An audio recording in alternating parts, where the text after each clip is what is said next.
Designer Tom. Oh no. What is up? Oh, What is going on? What are you doing?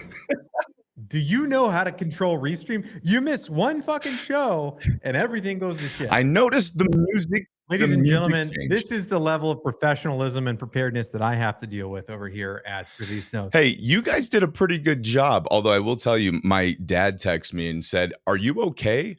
I was watching the show and Hunter said you fell."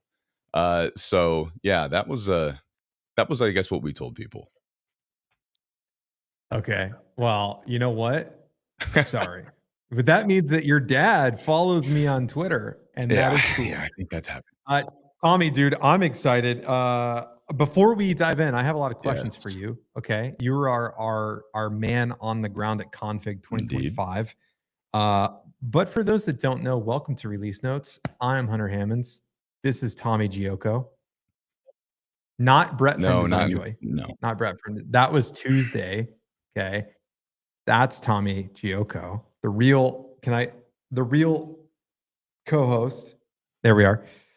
Did you know Brett lives 5 minutes away from me? Did you egg his house? There are so many options now. Should we tell the story how Brett nearly cost us a lot of money? But we're not going to get to that right now. Anyways, all right, man, let's do this, dude. Config 2025, detach, bolt party, all the shindig. What happened, man? What's on your mind? I just flew in last night. Got in the red eye super late. Spilled liquid all over my laptop this morning. It's just been go. You pulled a doo-doo? It was rough. Yes. Yeah. Actually did pull a doo-doo. Landed in San Francisco. Beautiful weather. Guys, San Francisco weather is just so unfairly beautiful. I love it. And that was Tuesday. Immediately got going. Talks, hung out with people, through what I think is the dopest party. The number of events this year at Config were like 3x, man. And I still think we killed it. Did you have the Chainsmokers? We didn't have the Chainsmokers perform. So that's fair. Then you threw the second. No. Party. I think we had the highest signal by far. But that's okay. I'm a little biased. It was a good time. You know who threw the best party, Tommy? I gotta move to your side real quick just so I can do this. Yeah. You like that? You like that? What happened to our overlay? Yeah, all right, that's fair. This sums up a lot of how I felt about Config, man. Hanging out with the friends, Jesse Showalter, got Andres here. Our boy Tom Johnson, by the way, viewer of the show, good friend. Taller than Rid, I think maybe. Rid, if you were here, he would put one for your money. But another. Or are you just really short? I am 5'10" and a half. That half is doing a lot of lifting. A lot of lifting. Grace Walker says, "This is my Coachella," and I kind of agree. Listen, we're going to talk about the Figma announcements, and it was certainly the biggest drop we've ever seen from Figma. Normally, I don't really care about a lot of the talks, though, but there were a couple that stood out. One of the things that, we'll get into these.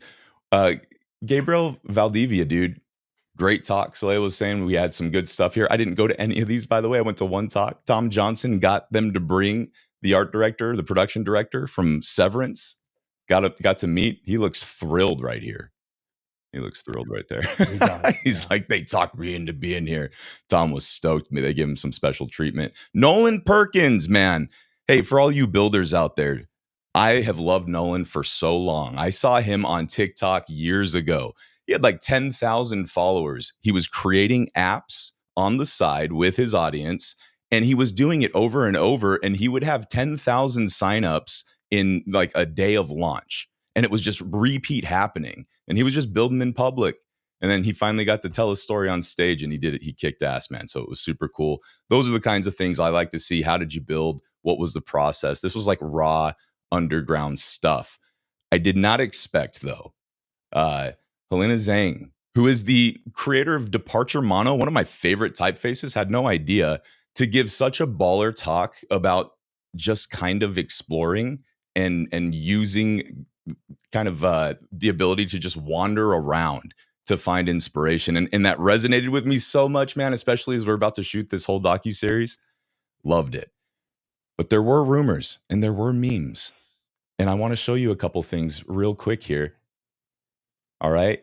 Kyle Barber from Iverson Studio said, I gave you a free ticket to Detach, our party. I said, if you brought me a meme, I would give you a ticket. I guess this is one we got, right? Frankie coming in hot. Picture of me. You know how much I love Framer. I love Framer. Figma sites coming up. But nothing beats Philip from Subframe. And he put in work here, man. I want to be very clear. I knew this would make you happy. I almost didn't want to show it to the rest of the audience because I didn't want them to see you happy at my expense. But here we are. This makes me happy. So it's pretty great. Not only did he bring this to me, and by the way, I have so many more memes that people just printed out and brought to me. He printed this on gloss paper. I'm going to frame it. What a guy. What a guy. I think I actually owe him a message. I love how the one big move that I'm seeing here, other than the fact that you have what appears to be a coffee mug charging a vape pen and a printer under your desk. I love that it's given you a TikTok fuckboy earring. No, that's my instead of the tattoo. Is that what that is? It is. No, that's an earring. Oh, yeah, dude. No. Yeah. You got to get the llama hair. You know what I mean? The alpaca hair. This is good. So so the meme, what'd you do? You gave somebody we got tickets. We were giving away tickets. We threw a great party. Man, I've got so many photos to go through. One mistake I made last year. No photos. It's like it didn't happen. Well, this year it happened. The team at MetaLab were fantastic. Roji King at Figma, dude. So nice. Jose, a second time return to Detach. Inga Hampton at Raycast gave a wonderful talk too, by the way. Hold on, let's pause real quick. Let's pause. Very important. Let's talk about Inga Hampton real quick because she is a badass. Yes. We need to have Inga, even though, okay, people watching, this is not a design show. I want to make that clear. This is not a design show. Moment. If that's not okay with you, I don't care. But this is a show for people doing awesome shit and building design-driven businesses, okay? We need Inga Hampton on. I need her to show us the secrets that she and we have spoken. So that's going to be fun. Philip at Subframe, the whole crew, man. I mean, we were just having a great time. Jay Neal from Sneak Peek. There's Nolan. I could go on and on, man. So many great things. Hey, shout out to Josh Lowe, dude. This guy was great. Like the only thing he was missing at Config was like a Twitch streamer backpack. He was running shows for all kinds of brands. He came in, he was running our live stream production at our Detach party. I don't think the guy slept, man, but he was a hustler, a one-man band, no less. The team at Framer. Look at these happy folks, us hosts, Femke van Schoonhoven. We've got Soren Iverson, you know, Jesse Showalter. So Femke van Schoonhoven. Schoonhoven. Okay, that is a badass name. That's a great name right there. Head of design over there at Gusto. Iverson. Who's the really tall, nerdy looking that's our guy? boy Iverson there. Yeah, Soren Iverson, Slenderman. Yeah, there we go. Slenderman. That's He's awesome. So yeah, Framer Squad, good times. Ended the night over at the Designer Fun. Got to hear from Brian Lovin, got to hear from the founder of Notion, who, by the way, doesn't allow the color green in the office. It's banned. Plants, everything. It's a no-go. Doesn't allow the color. How much green do you have in your office, Hunter? Let's do this test. Plants. My rug has some green. See, this makes sense. Like this is why you absolutely just vindicated me for my beef with Notion. Little did I know that all this time there was something like that just hiding under the surface, and you just revealed it. So I'm not backing down anymore. Listen, Config was great. And what was very interesting was right across the street, we've got these great talks happening inside of the conference. But across the street for 2 days, we had literally right across the street was Stripe sessions going on, right? This whole thing was going on. And I'm hearing constantly, like, Johnny Ive, the talk he gave, people were just loving what he was having to say. It was trending everywhere, right? You had Zuck on Yes. day one, Yeah. who I guess was like short, snappy, kind of funny, playing to the audience, and then you get Ivan here, and Yeah. he's being as philosophical as he typically is, but like still you see how he thinks, and you're like, oh my God, man. Like this was I wrote a long love letter to Johnny Ive in today's drop of Today yeah. in Design. I also love that Stripe sessions happened at the same time as Config, because it's like Stripe is like, listen, Dylan, you're not the darling of Silicon Valley. We are.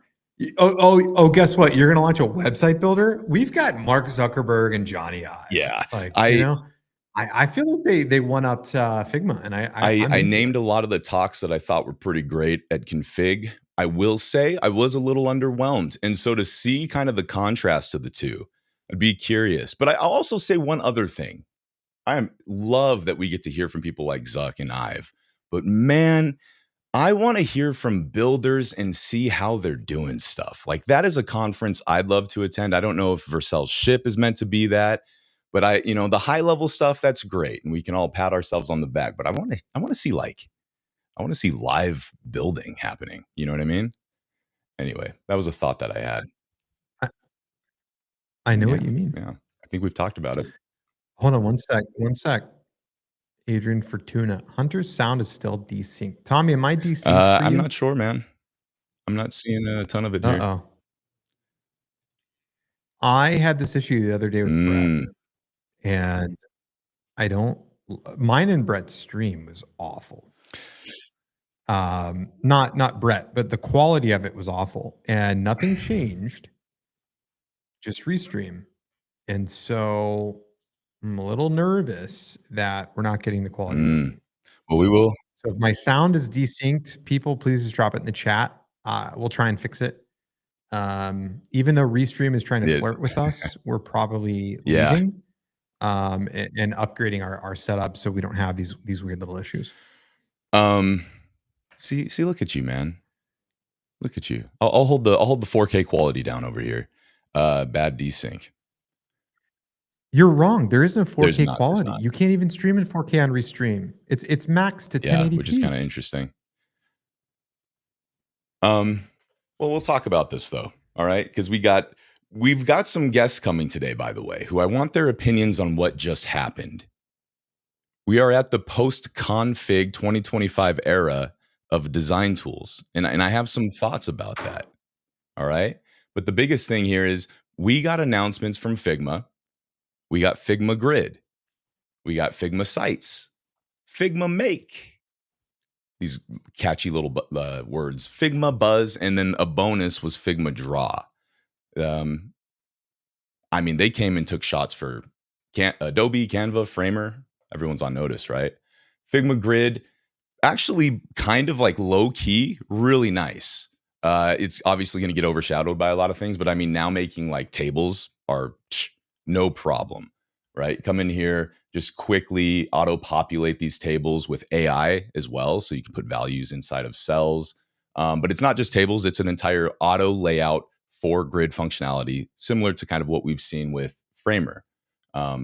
Seems like we probably should have had this a while ago, but it's a big thing they were able to solve, I believe, because of the improvements they made to the underlying technology to make things like Figma Sites a reality. So Figma Sites was called by Jane Wong amongst a couple of leaks. And she was 1 for 2 here, right? She dug into the source code. I'm not really sure how she does it. And she found kind of these hints that Figma Sites and Figma AI for apps were coming to market. They announced Figma Sites, instant updates across breakpoints, right? You get interactions or pre-built interactions. Everything is code ready. And one-click publish to web. Now they have Figma CMS coming soon. This looks like Framer CMS, and I'm like, man, if you're going to copy anything from Framer, I love Framer, but I want their CMS to be improved. I wish they hadn't copied this. but I mean, this is basically Framer CMS from what I'm seeing here. I have not had a chance to play with these, by the way. I flew in last night and spilled all over my keyboard, but this weekend we're doing a deep dive. This is available and it's going to be rolling out. Now, one of the things across the theme across all of these is they're either available in beta or they're rolling out over the next couple of weeks, and they're free for now. If you have they're included in your full paid seat, but these will have different pricing models in the near future. They haven't released what those are going to be, but they just broke open what's probably going to start looking like a creative suite of sorts, right?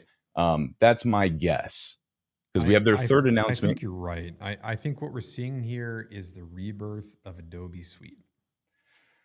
I mean, yeah, I mean, you have to at this point because they're going so broad. Figma Make, here they're doubling down on AI. Really just prompt to code, right? This is lovable. This is bolts. This is just right inside. It doesn't really look like they've done anything innovative here. It's more look like they've integrated, they've added. They've made some impressive mock-ups to showcase at the conference, but curious to see how this actually works. Now, Figma Buzz, I think, is pretty interesting. This is them walking in a different direction towards the non-designer demographic, right? This is Canva. This is how do we make it super easy for the marketing team to spin up a bunch of designs, a bunch of assets, pre-built or otherwise. Can I pull a patent hunter move here? Yes. I don't care. Right? Like I can't buy stock in Figma. Yep. These tools already exist on the market. Mm-hmm. Figma Sites, while it could be very interesting, feels rushed. Like they were trying to say, no, we're still relevant. Like, look at us. Yeah. But if you've played with it and you've looked at the amount of nested divs it creates, I mean, Framer just makes it look like child's play. Yes. Right. Yes. And even the Figma Make bolt kills it. You know, every other tool kills it. Can I tell you something? Please do, sir. I heard a rumor. I heard a pretty substantial rumor on the streets of Config. Okay. Yeah, these I care about. What do you have? Framer is about to release some pretty significant features, 2 of which are AI related. I believe that. And that's coming very soon. I may or may not know that. But I believe something's happening in mid-May. Yeah. Okay. So very curious to see how that. I mean, we're going to see the sparring matches on, and so the other bonus feature they released was draw, which I think was actually one of the most robust features when you really look at it. This was interesting to me, from building shapes to creating quick patterns and textures. The demo was so comprehensive compared to the others, and they weren't even calling this a standalone product. It was just like a bonus feature. But it's pretty slick. Custom brush strokes, drawing. There's like performance optimized pattern fills, texture fills. It's an Illustrator, but in your UI designer. So it's kind of interesting, man. They redid the entire vector editing experience inside of Figma. I like that they are doing this. Again, it feels like the rebirth of Adobe Suite. Yeah. With a little bit less of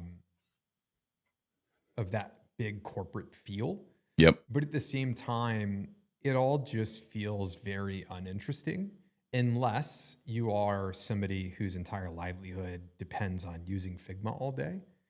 And again, the question here is, how much longer is that going to be the case?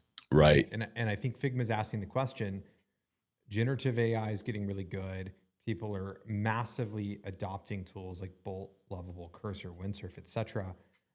We got Windsurf being acquired for $3 billion by OpenAI, which has huge implications, especially when we consider that Windsurf was known for being really good with large code bases, and now OpenAI is shipping deep research that connects to GitHub, right? So it feels like the world is against Figma. And we have a segment of people that are like, hey,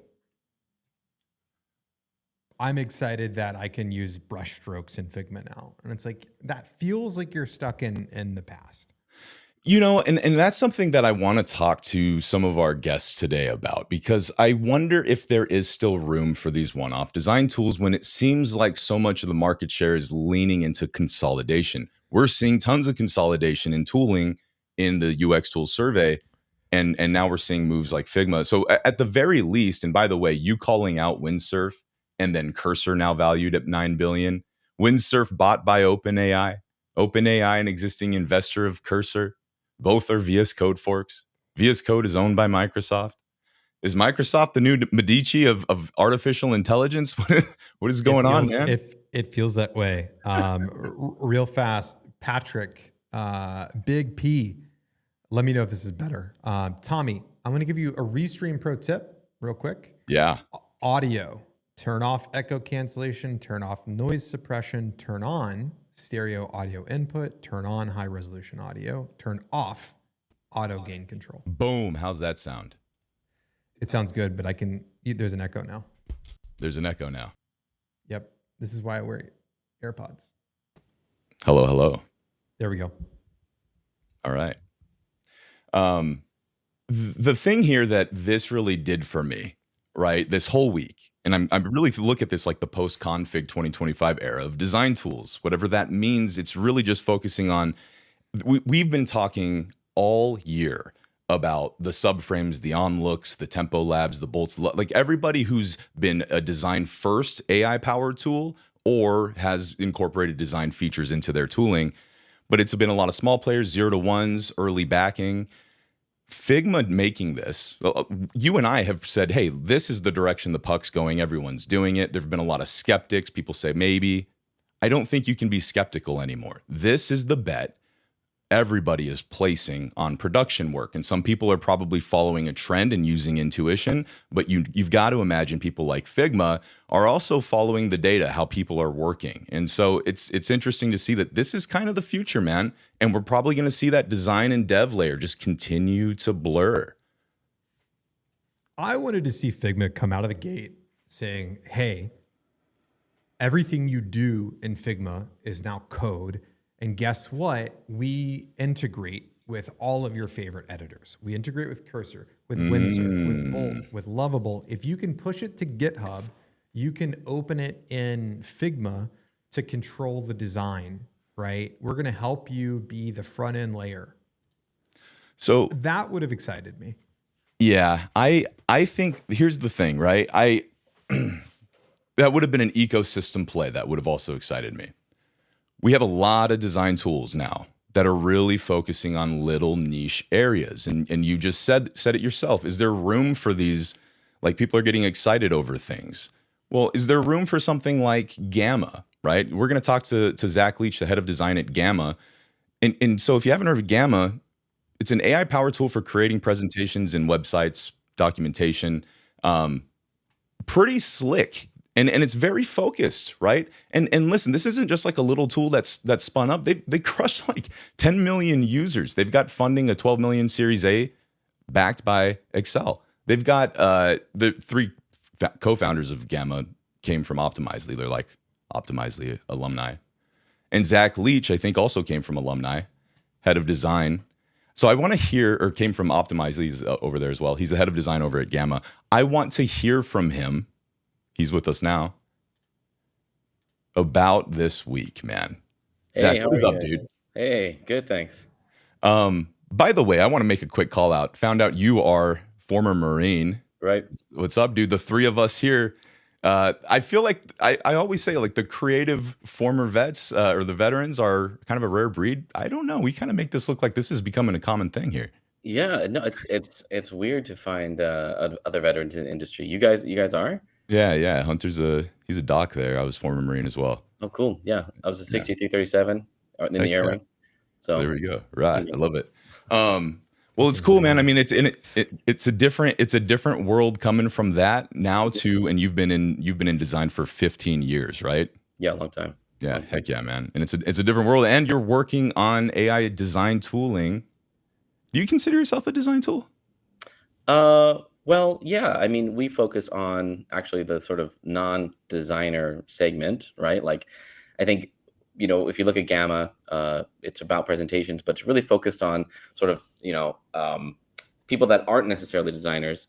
And a lot of designers would use something like Figma slides, use something like Keynote. For us, we bring great design to everybody who isn't necessarily trained in that. And sort of you can make something that looks beautiful by default without having to like.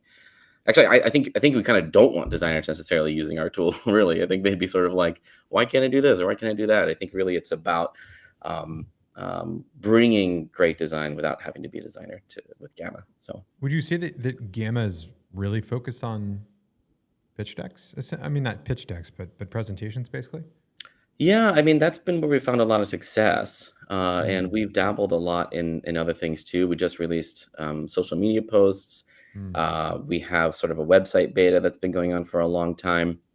It's funny when we sort of did this presentation stuff and I was doing user tests, and I literally had customers say to me like, "Oh, cool, it made a website for me," even though they like clicked make presentation, right? They're like, and so that's sort of what inspired us to like then pursue this whole website thing where people already thought it sort of felt and looked like a website. And so that's something we've gotten into. And I would say our bigger vision really is outside of just presentations. We could bring a lot of the goodness of AI and the goodness of that design and focus on those customers who want to make things like docs and all sorts of stuff, websites, whatever it might be. So what do you see Figma come out and obviously just going super wide with it, right? And then obviously you hear about Buzz. So Figma Buzz coming out and they're trying to get into that space too, to make that easier for the non-designer to do design work. How do you feel with kind of the new, I mean, Figma's been an incumbent, but going even further, how do you feel as a specialized tool kind of going into the next 5 years? Yeah, I mean, when I looked at all the, or listened to all the stuff that Figma announced, there was websites, obviously, and there was, some of the AI stuff. But the thing that really sort of I felt like might compete with us the most is Buzz, right? Because again, like I said, we're trying to go after people who aren't designers, right? And so their Right. whole demo was like, let's bring somebody up, let's bring up this marketer person, let's have them, be able to make these designs that are sort of pre-made or whatever, and have something that looks great, sort of by default. And so it felt very aligned with sort of what we're doing. Although as a designer who's worked with marketers, I'm very curious to see how it actually goes for them. If the vision is like you can use Buzz without having to talk to a marketer, without having to or talk to a designer, without ever having to really interface with someone like that, I think that's a really hard thing to do. I think if you look at how we've worked together with marketing before, there's so many bespoke assets, there's so many little details that are just so hard to sort of nail, I think, with kind of this template like thing that they're doing. But yeah, as far as what I felt like they're kind of going to compete with us most here, I don't think it's websites. I actually think it's more the Buzz stuff and the non-designer. Yeah. So. Yeah, totally. But I mean, on that note, is it only a matter of time before every tool becomes a website builder, right? And the thought that I've heard expressed before, we see Beehive come out with a website builder and Notion doing more web publishing. Well, it's funny because if customers are like, this already feels like a website, but then you have to ask yourself, like, what does the website mean? Is read.tv, is that a website? It's sort of a page, right? I think the idea of a website is also pretty nebulous, right? I think we're going to see a lot of specialization in a lot of these tools, though. You look at, they released something like they released Figma Make, right, which feels very much like Bolt, feels like Lovely.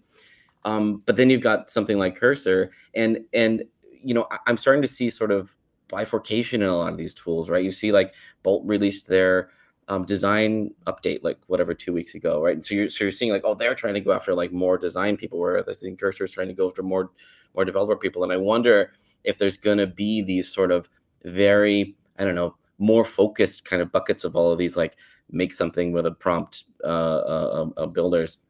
Maybe there is a specific website one, right, and a specific app one or whatever it might be. But yeah, I guess to answer the question simply, it depends what you mean by website, but probably. Yeah, well, and it's funny you say that.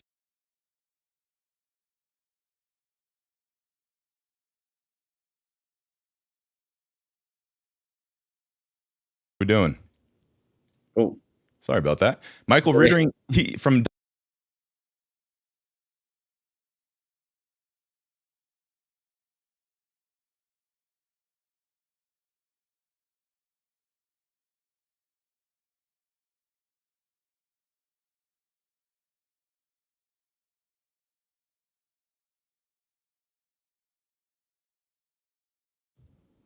Technical difficulties, gentlemen. I apologize. What is happening with?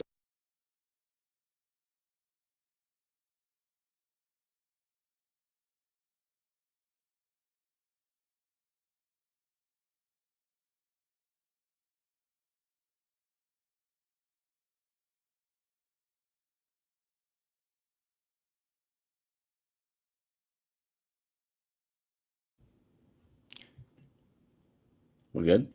Maybe. Yeah. All right. There we go. So we got to remove one of these scenes. I spilled water on my computer today, and what could go wrong? And it is letting me know. We're blaming Tommy's computer. We're blaming the doo-doo effect. Yeah, we're gonna have some movement here. We got to get rid of one of these. Like,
Where is everybody?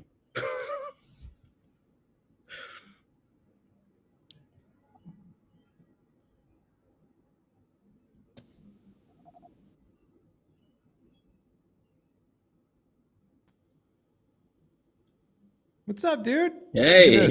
We got something going on here. All right. This has never happened before. We started having issues with the streaming setup last week. It seems that they have now morphed into something else. Something horrible. Something incredibly horrible. Did you? I feel like we're being sabotaged. Is what's really happening. I know who it is. It's Adrian Fortuna. That's what's happening. We'll give Tommy just 1 second to come back here. But yeah, that's pretty frustrating. Yeah, it's a little stressful doing things live, you know. Usually it's pretty smooth sailing, to be honest with you. But you know, it seems that we're having some issues today. So, well, Zach, here's what we're gonna do. We're just gonna talk to chat. That's what we're gonna do. We're just gonna talk chat while we wait for Tommy. Listen, chat. What questions do you have for Gamma about how badass the stuff Zach is doing over there? How about that? Because this is the new show. It's now the Gamma Show, presented by Hunter. Gamma Takeover. Exactly. Thanks, chat. Yeah. Gamma Takeover. There we go, right here.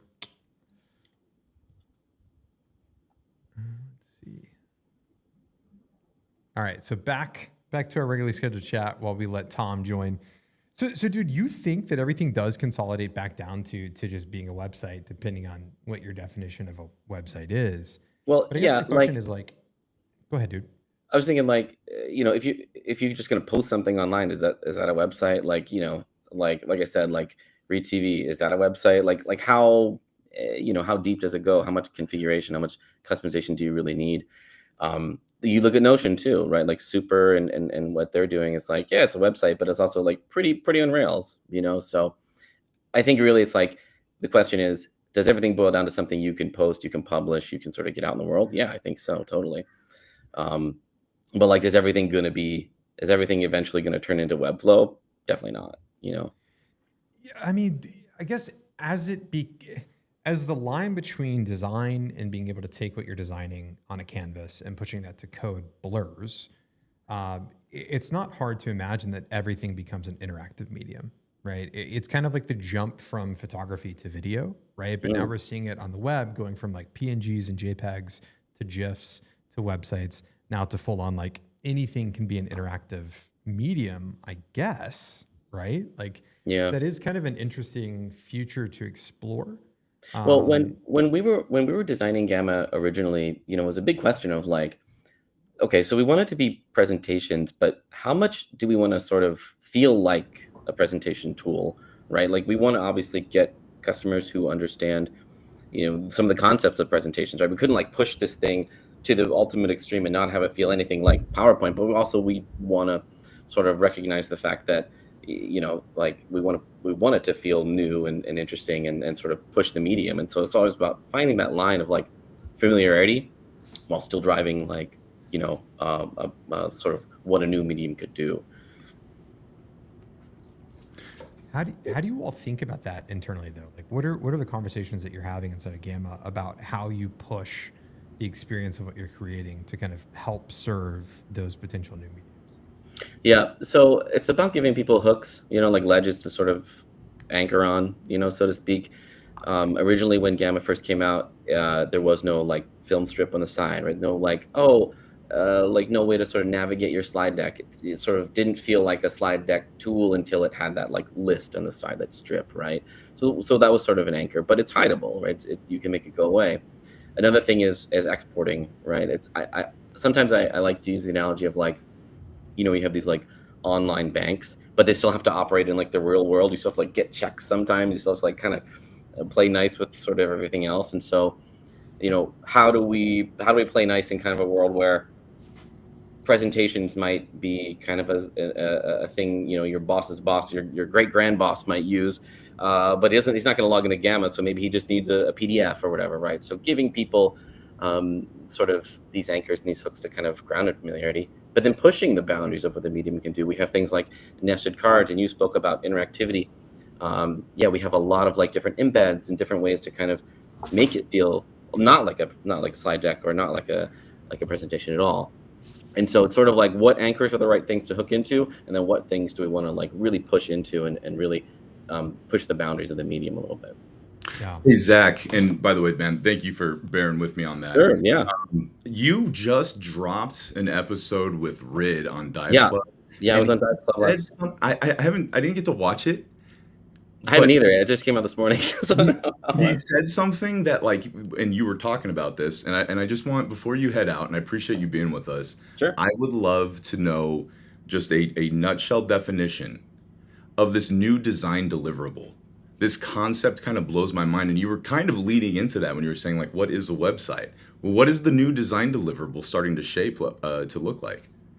Yeah, I mean, I mentioned Figma Make here, right? And I think the most interesting thing about Make is the way that we at Gamma do things by going into Figma and then prototyping and kind of going back and forth and learning and trying to feel it as soon as possible, trying to get to the fun, of creation as soon as possible.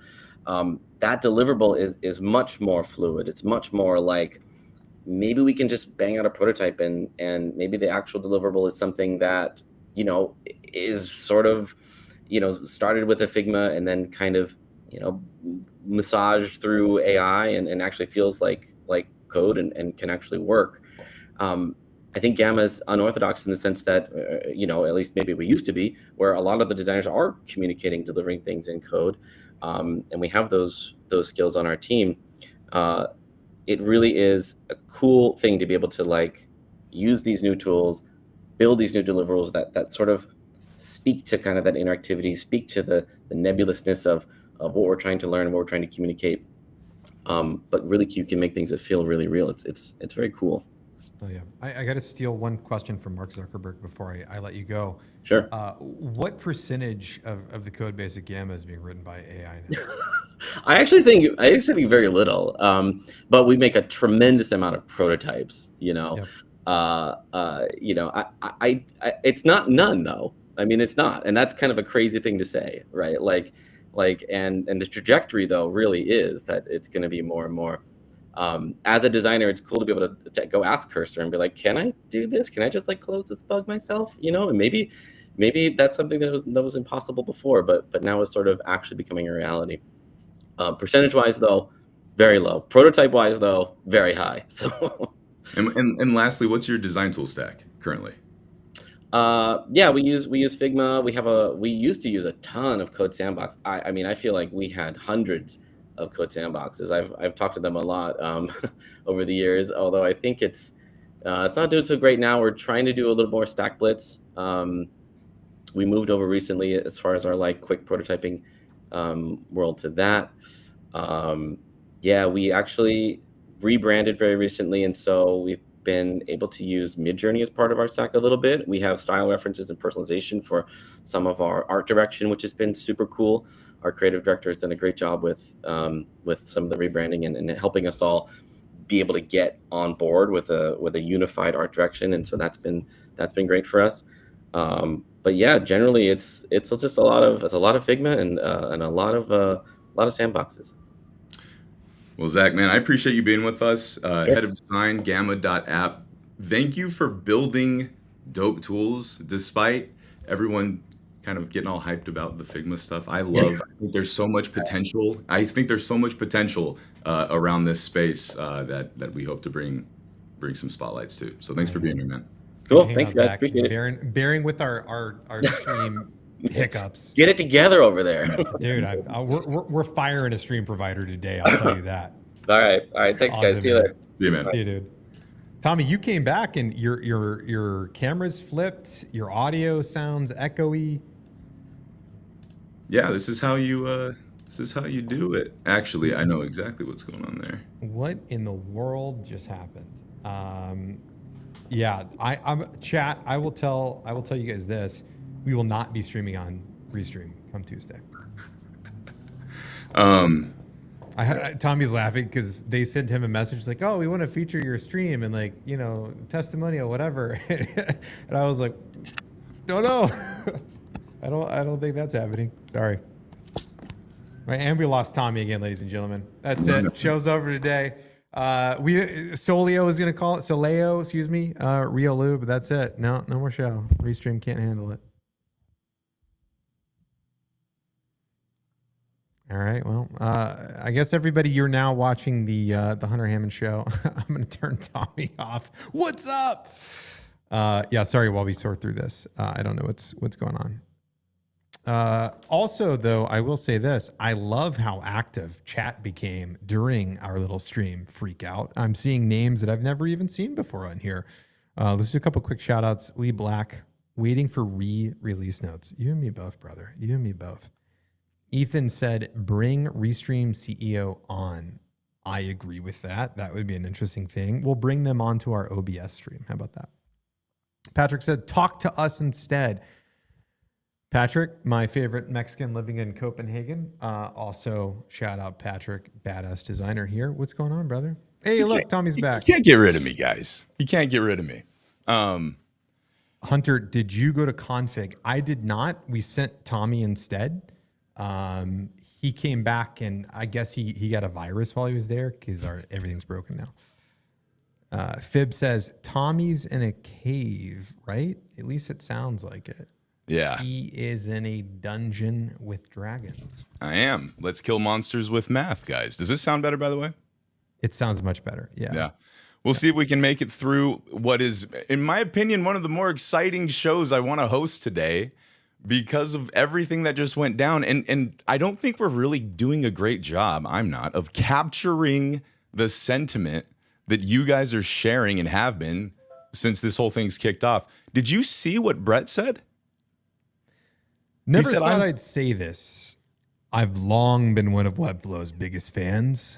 I've brought hundreds of clients over to the Webflow platform. I beat the lovable team using Webflow in front of now 600,000 people. Shout out release notes.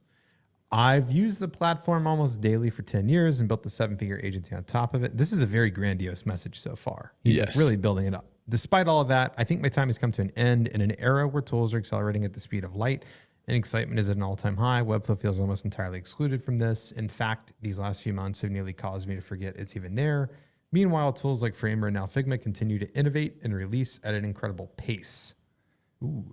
And more important than anything, I've built a community that you just can't help. Other tools have built a community that you just can't help to want to be a part of. While I still believe Webflow is the most powerful visual website builder on earth by a lot, it goes to show that it isn't always enough. I don't know what it means for design joy, but I suspect changes are coming. Brett, this is a nothing burger of a statement. But I was also going to summarize that. But I appreciate the audiobook version. That was pretty nice too there, Hunter. Yeah. No. We read things here because, buddy, this stuff goes to podcasts. They got to know what we're talking about. That's fair.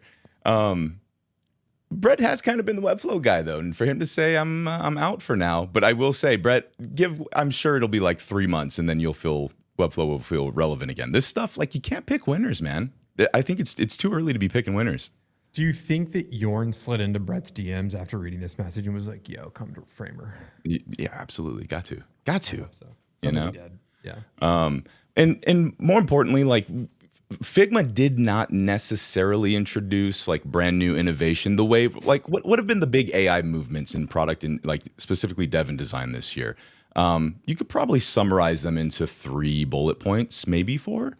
What did we have that like shook things up? DeepSeek, right? That coming out was like a global conversation around regulation. It's banned in some US states, banned by Microsoft today, by the way. If you saw this, banned by Microsoft for data security concerns. But the whole thing there was it made these models something that was GPT-4 alternative, low cost, and incredibly efficient. So that was something brand new that we had to deal with. Then we saw, obviously, all of the vibe code, kind of the dawn of vibe coding from January, right? We had Replit, would they have Agent V2? You had like Devin 2.0, obviously Bolt, Lovable, everybody that was coming out with this. We see what happened with Windsurf. We saw what happened with Cursor just this week. Mm-hmm. We've had this happen. I feel like this is the 3rd major thing, but it's not an innovation. This is not an innovation week, more of a signal flare that's been fired.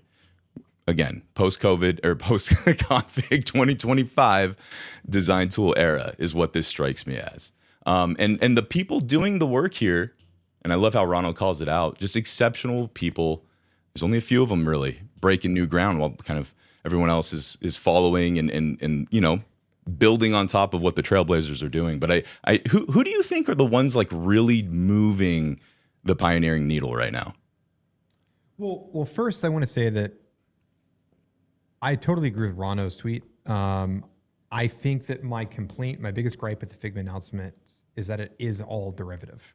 They didn't announce anything new that made me feel like, oh shit, that's exciting, right? And that's why, to me, I'm just like, I just don't really care. Like, it's a very expected line of new announcements from Figma.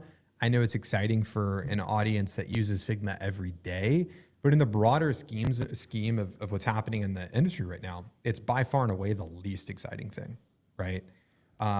In terms of people that I think are looking at it new, I think Pietro Ferrano with what he's building. Yeah. I wish we could say the name, but we can't yet. But I think what Pietro's building is a really new way of looking at a common framework for how we think about design, but the way that he's kind of approaching that is pretty new and interesting. The Flora Fauna guys, I think what they're doing. That's getting interesting, man. It's getting really good, especially with 4.0, new image generation in there today. Of course, I think, I think the entire segment of the market that Bolt, it feels like, is leading right now does feel new. Although it's interesting to me because it's still incredibly new, but at the same time, there have been so many people adopting it really quickly. There are a lot of players in the space that all of a sudden, it's what, like 4 or 5 months old. All of a sudden it feels like it's been here forever. And it's like, what's the next new thing that you're going to do? Speaking of, now is a good time to actually talk about Bolt. I'm going to slide right into this organically. Shout out Bolt. Release Notes is presented by Bolt. They give me the easiest job of doing ad reads about Bolt because they keep shipping cool shit. They just synced the GitHub two-way sync. Yes. Right? Have you played with it? No, you haven't, because you've been in config. You've been worried about Figma sites when you've been missing the real sauce. Let me tell you what they do. So now you can start a project in Bolt, right? So I can get into Bolt. I can, not have to worry about the nuances of like setting up my directory structure and what technology do I want to choose and all this stuff. I just import from Figma. I start working in Bolt. And then here's where things get interesting. I can push that from Bolt right into GitHub. Yes. And then if there's some really like sticky stuff I want to do that maybe I don't feel like Bolt is right for, or maybe I need some like IDE stuff, I can pull that repo right into Windsurf, right into Cursor. I can make changes. I can push it back. I can then pull it back in Bolt. So it's crazy because you had this workflow to where you would start a project in Bolt. At least I would. I'd start a lot of stuff in Bolt and I'd be, okay, let me get this code base and I got to make a few changes here that are pretty nitty gritty. And then I'm stuck. It's like, man, like I really wish I could push this back into Bolt. I wish I could do some front end work or some animation work, whatever it is, but you can't. Hold on. Adrian said, look at Hunter reading the promo ad copy. Hey, Adrian, this is coming straight from here because I actually use the tools that we rep. Thank you, sir. Hey. But I love it, man. I'm excited. I actually pulled down a big code base this morning and it handled it like a champ. I was really impressed. Sickest thing ever. Love that Bolt is doing this. If you all haven't tried it, if you've been curious, you've been like doing a little Bolt, doing a little Cursor or Windsurf, whatever it is, try this because you can push to GitHub, pull it back in. You're living in Wonderland of code all day long, and it's great. That round tripping is so important, man. And I was talking about this. Bolt is hands down, and we're off ad script now. Bolt is hands down the best way to scaffold up if you need user auth and if you need things like Stripe. Yeah. Like truly, I can't wait to see more of those like quick scaffolding options pop up inside of that because it is immensely useful. Dude, it is insane because, I love using tools like Bolt, but also at the same time, like a lot of the things that we tackle are pretty big and we need the ability to edit code at the IDE level, right? But if I had to open a project previously and do a custom Stripe setup, it's such a pain in the ass. Like I love Stripe, but actually building products with Stripe is a nightmare. And you're going to spend a lot of time being like, hey, go read the Stripe docs. And then I need you to do X, Y, and Z. And then it takes 10 more prompts to get it right. Whereas, with Bolt, I just say, hey, this is what I'm trying to do with Stripe. And it's done for me in seconds. It saves so many headaches. By the way, I'm going to just call this out real quick. You absolutely need to get an earring of your tattoo and wear it next. Release Notes. Okay. The lore. I don't want that lore. That's not happening. I don't want that lore. We do soon have Ryo Lu joining us from Cursor. So talking about the things that we've been creating, have you seen what he's been creating and building in public while he's over there leading design at Cursor? I have, and I have a lot of questions about it. It's pretty insane, man. Like Rio OS started, I remember when he first built this and it was like, hey, I made this cool little old school Mac UI interface. It was like a desktop and it opened up some things, right? This thing has turned into a legitimate operating system. And he comes in, like, look at this dude. This is crazy. You can search the internet on here. Well, let's just pull him up since we're talking about him right now. And we're just gonna go ahead and add him. There he is. Oh my goodness. What's going on, Rio? Rio, how you doing? I think he's getting his mic. Oh yeah, for sure. This whole thing, man. And so like, I love this tweet he makes. 9 a.m. building cursor, 9 p.m. playing with cursor. He's an animal. I don't know how he does it. He absolutely is shipping this stuff daily. A wild cursor AI toolbar. It's called caffeine, Tommy. That's how. Rio, you with us now, man? Can you hear? I think that's it. Can you hear me? Yes, we can, sir. What's up, man? What's up? What's up? Good to see you. We are just admiring the crazy things that you were shipping at, I guess, 9 p.m. You're up, you're killing it, and then you get up in the mornings, you build cool, you ship cool stuff, like those quality of life improvements with cursor, seeing the drop downs come out, like the toolbar stuff that you're doing, all the things that really, if I'm totally honest with you, Windsurf, I thought, was kicking Cursor's butt with UI and UX before you were there. And then you arrive, and the quality of the experience, I feel like, has really started to, like, it's been wild to see what you've been shipping, man. And then Rio OS is just crazy, dude. Yeah. Yeah, it's been only like 2 months. Yeah. Like, Rio OS also started like around the same time. And then my life is kind of like fused with this, like, I just build cursor in the day, and then I go home, I'll like vibe code, I'll like have some random ideas, I'll just try it, and then boom, it works. Or maybe it's like, I'm gonna try these like new models, like feel it out, like maybe O3 is like really good at certain things, or like Gemini is really good at certain things. You kind of start to kind of feel the boundaries of things, and you kind of get a better intuition of, how do you interact with these things, like the models. And there's like a new thing coming out like every week. So it's like, without feeling it out, I just don't really know what to do. So I have to do it, and then it's like actually really fun to do it, because every time it gets better, and there's more things you can do. Like the whole Rio OS thing started from just one app. Like, it's the soundboard app. If you can show it, it's like the first icon below the disk. And what it is like, I made it before I left Notion. Not that one, the other one. The soundboard. This one, yeah.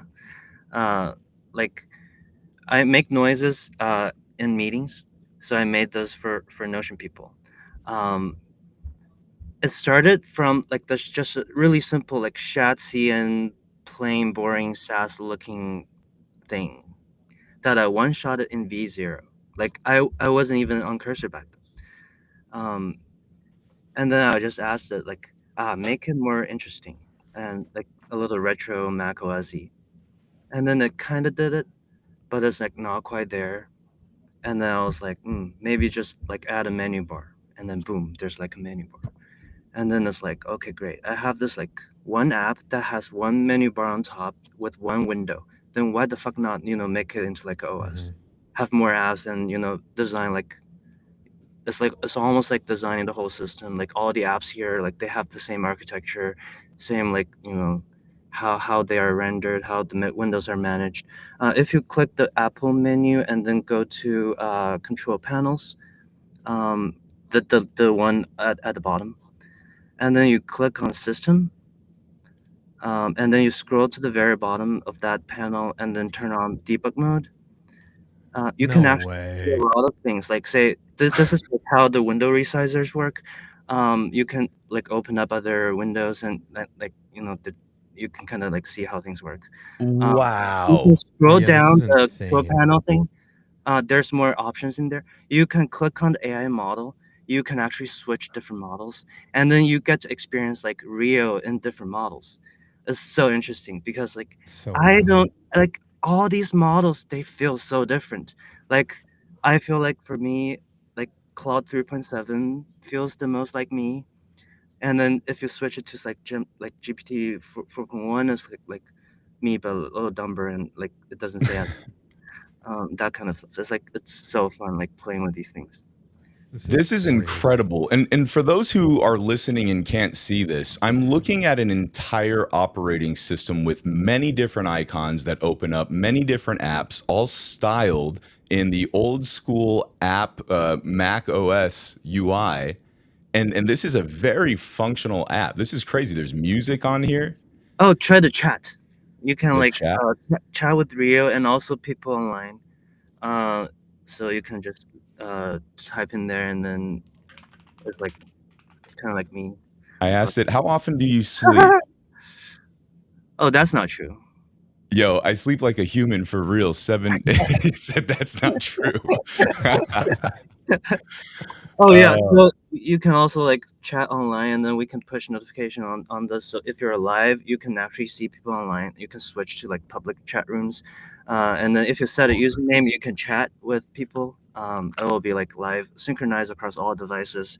Everyone sees the same thing. Okay. So I want to pause for a second. This is insane, dude. I actually didn't know that this went this. I knew it went deep, but man, this is wild. And so I have a question for you. I want to kind of connect this to what we just saw coming out of config, right? We saw all these things. Now, there was a conversation I was having with a few folks. And even for those of us who are extremely optimistic and playful and willing to live on the hinterlands to test these new tools out, there is a sense of burnout from a few folks who feel like they've been let down by the promises that they've expected from some of the tooling. And you are talking about being a super user, really trying to get to the absolute bounds of what's possible. And I think that's a really interesting way to look at it, because I agree, and I think that people who are getting bummed when they hit that boundary, I think what they're not giving themselves credit for is how much more enabled they're going to be the minute that boundary breaks because of new innovation in models or the tooling gets better. Right. How do you think about that? Yeah, I think it's like I actually see the boundary to be like very wide even right now. It's like you can actually do a lot of things, but it is very hard for most people to do it. Takes you like you need to understand the whole system. You need to know how to like talk in like programming terms. What are all different things? And when you prompt it, you have to like include all the right context, different files, folders. You know how to use cursor, and then do the right tricks. Plus, maybe you need to like give it some really good keywords. Say like, I'm doing this, like I don't know, like like rotate 3D transition with frame animation, like animate from this, initial from this, exit from this, using this component. When amounts, it has to exit, blah blah blah blah. Like that, you get something better. Versus say you're just vibe coding in Bolt or something, like maybe like a giant like text box, and then it promises you that it can do anything, but in actuality it cannot. Or it actually can, but it is much harder as you go further. And I think that is basically bound by there is actually a theoretical maximum of what the AI coding stuff can do for you right now in the world, and then that maximum is expanding like every minute. And then as product people, what we do is we want to help like humans better access that power. How Cursor does it is like we give the whole thing to the user. The user has full control. They can do whatever. When our partners ship like new models, they get that thing instantly. They can control every single aspect of how things work. They can add every single type of context manually. That gives you the maximum possibilities. Versus say like you're kind of stuck in this browser, and then all you can do is like vibe code in React, Tailwind, CSS. Are you Super basic. Are you working on Cursor using infinite canvases like Figma now, or are you pretty much doing all the design work via like a fork of Cursor and using Cursor to design Cursor? Right. So if you open up the browser and in Rio OS, and then in the tools menu, click on the tools thing, and then click on baby cursor. Yeah. Try to drag this window wide a little bit. this is what I do now. So I made baby cursor in like, I don't know, like 3 hours or something. It's like a fully functional-ish cursor that actually works. So you can actually chat with, oh, click on the preview. It's kind of cool. Like cursor does not have this, but this thing has it. You can also click on split. You can see the code next to the preview. It all works. You can like say in the chat, ask it to like I don't know, make this snake into like a two-player snake game, and then enter. It will just do it. But it's like having this thing makes it so easy to prototype anything. Like I can really design like every single aspect of this thing. I can like say, we need to like re-architect the settings. Then I just, make a new settings view, and then maybe I, clean up like the components and the architecture of the settings, and then boom, I let the agent do it, and then boom, I have a really good working prototype. So how big is the design team at Cursor right now? Right now, it's like 3 people. Recently, people. like it used to be just me, and then before it was just YOLO by the engineers. Like they're really good. Like they have good intuition on like Yep. what engineers want. Yeah. But like my job is I want everyone to kind of feel this, like anyone can make. And so Rio, I'm curious. Like, you're a guy I really want to hear this from, and I'm not trying to get a soundbite here. I just want to have this discussion. Mm-hmm. Are you in the camp to where you're like, oh, cool, Figma just launched a bunch of new stuff, that's exciting to me? Or are you in my camp where you're like, that feels outdated, it doesn't feel relevant, and Yeah. I've moved on? I actually think it's been very interesting seeing the launch. I think it makes a lot of sense. For example, Figma went deeper in the vector drawing tools, which they really sucked at. And like for people who love Figma, they hate Adobe. So if they got this vector drawing thing, at least you can kind of hold the most pro designers. Like if you want to do really, articulate, controlled, like icon work or something, you can do it now in Figma. And then they also opened up this, pathway to vibe coding, the make thing. Like I don't know what it is, but it looks like a V0. You can like, do little prototypes in there. You can like embed Figma designs. You can translate designs to like real code. I think it's great. It's like that opens up the door for the designers who were stuck in the canvas to actually, manipulate code for the first time maybe. And it's like a gateway into this whole new world. And I think at some point they will want more power. They will want more control. They want to actually build the thing. It's not a prototype that's stuck in the browser or like a Figma site. It is the real thing. Then what do? They come to Cursor. Well, and this is something I'm also very curious about. As you're designing around this, how much do you think we should abstract the layer of code from the person creating it, right? I think there was a take I read once that, hey, the future might just be where we don't actually code and the source itself looks like post-processed gobbledygook. Yeah, I think like if you look at history, this whole thing has happened so many times. Like people used to like, I don't know, like do the punch card thing. You punch holes, and then there are like a stack of cards. You put it in the machine. It'll read every single card, and then it does something. And then we moved on to say like, oh, you write assembly, and then it translates to machine code, and then you now have like compilers, and then more high-level languages. But then now, boom, now you get this AI thing, and then this thing, what it does to me is like, it can convert any input into any output. And that means like a lot of the things we do before maybe don't make sense anymore. Like how people worked before was, I have this grand vision, let's write a doc, and then give it to the designers. Designers draw some pictures in Figma, and then give the pictures to the engineers. They interpret the pictures, build the code, manually writing all of that. Versus now, I can just do whatever. I don't care actually, like about the form or like the input. I don't really care. The output is code. It's just text. It's text that runs. It's code. Code can be anything. then what the problem becomes, okay, now like most people, in order for them to do stuff with code, they need to understand code. And I think we haven't got to a point where that's like that can be completely occluded.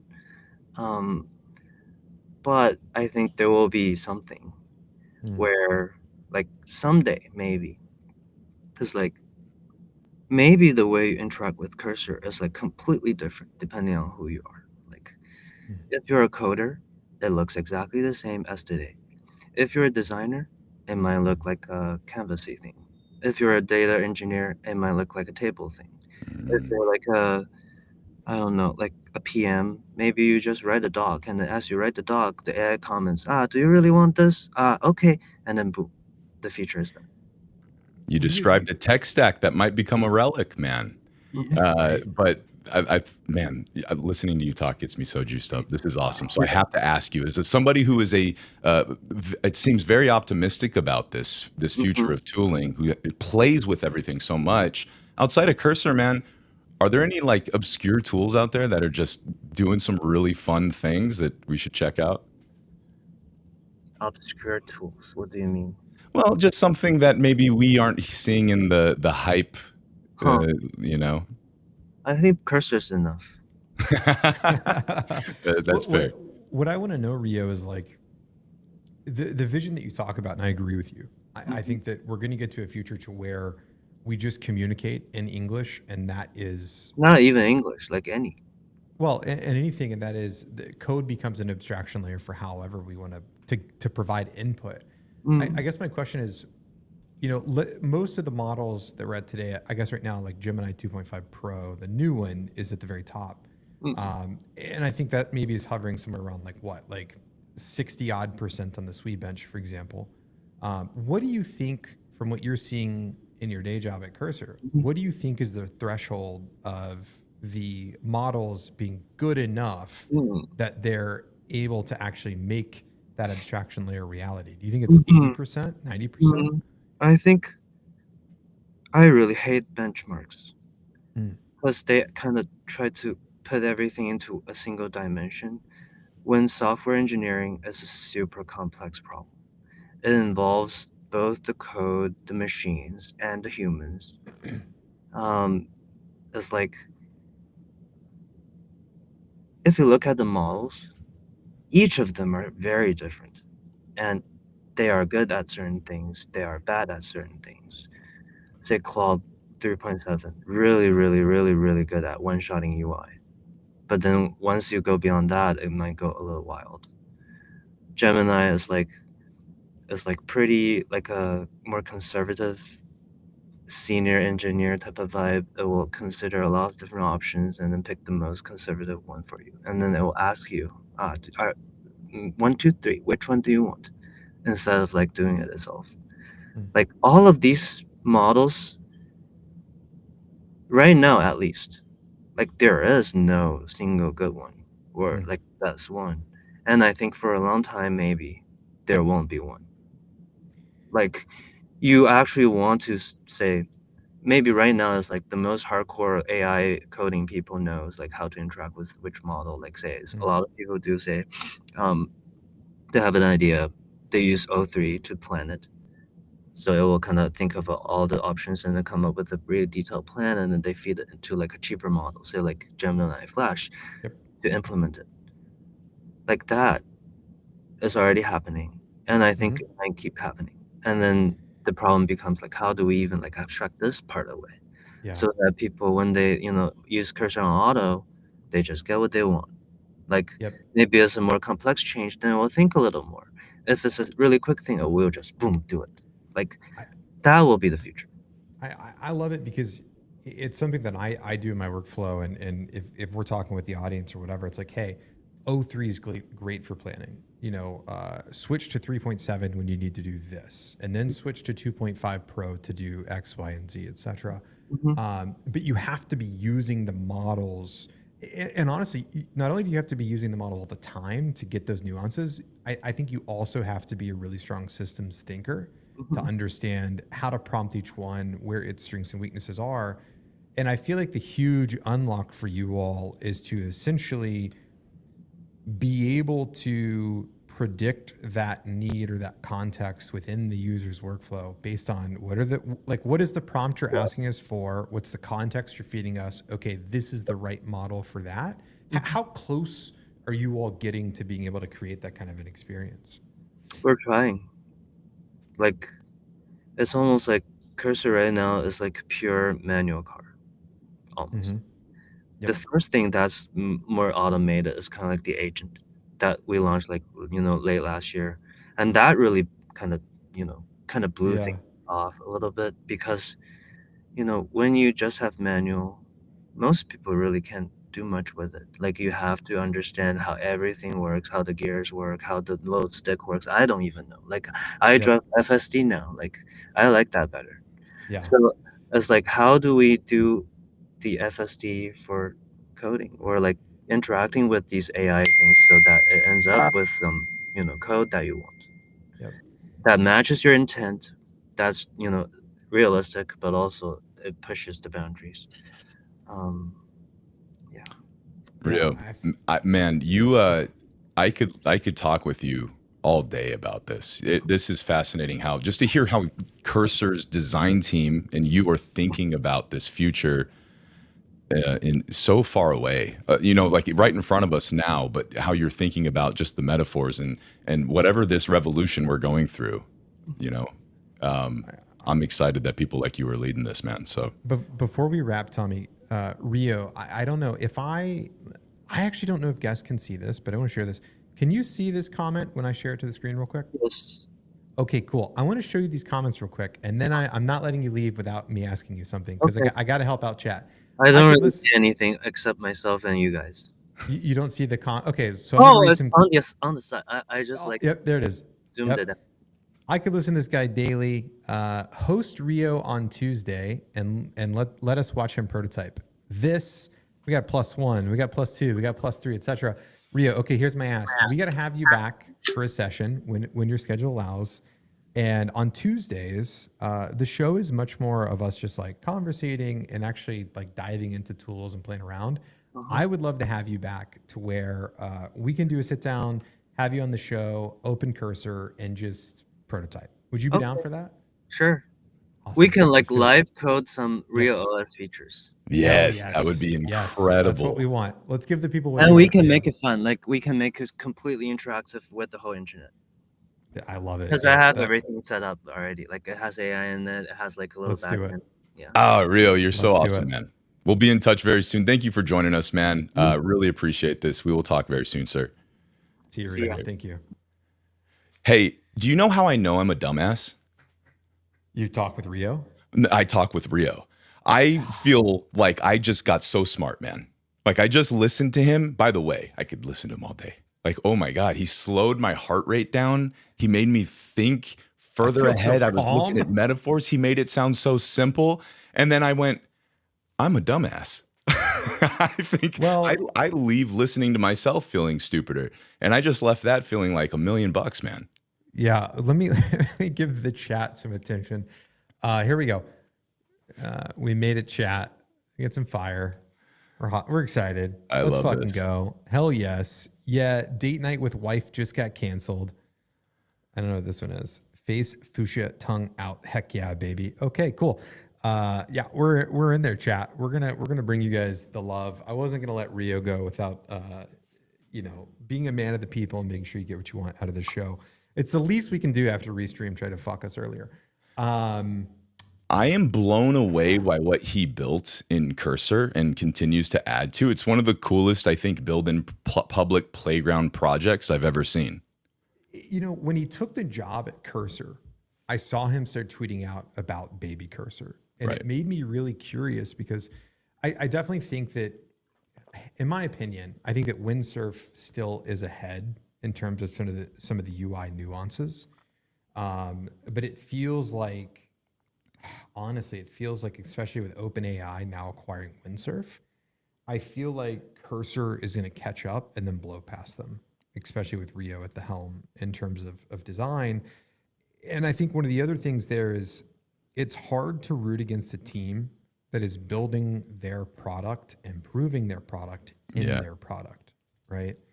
And I think what they're trying to achieve by making sure the application itself can understand intent and context and then help you choose the right model for that action, I think that'll be a game changer. Because, man, I know that you haven't been super heavy in the tools as much as you were because you've been busy with a lot of stuff, but it's a night and day difference using a tool like a Cursor or Windsurf or a Bolt or anything when you know what model is best to get the desired result. Right. I wanted to ask him so many questions about that. Specifically, I wanted to know how often he's changing between models. I like that he was breaking down how he uses different models. We kind of got some insight into that, but I want to dig deeper into that. I'm very curious, like for scaffolding, does he switch a model? When he's doing something like troubleshooting, does he switch the model? You know, I want to know what that is. I think it sounds like he does. Yeah. I mean, again, like I do, like I switch the models all the time based on what I'm after. But having a tool that could just do that for me, understand my intent and do it would be amazing.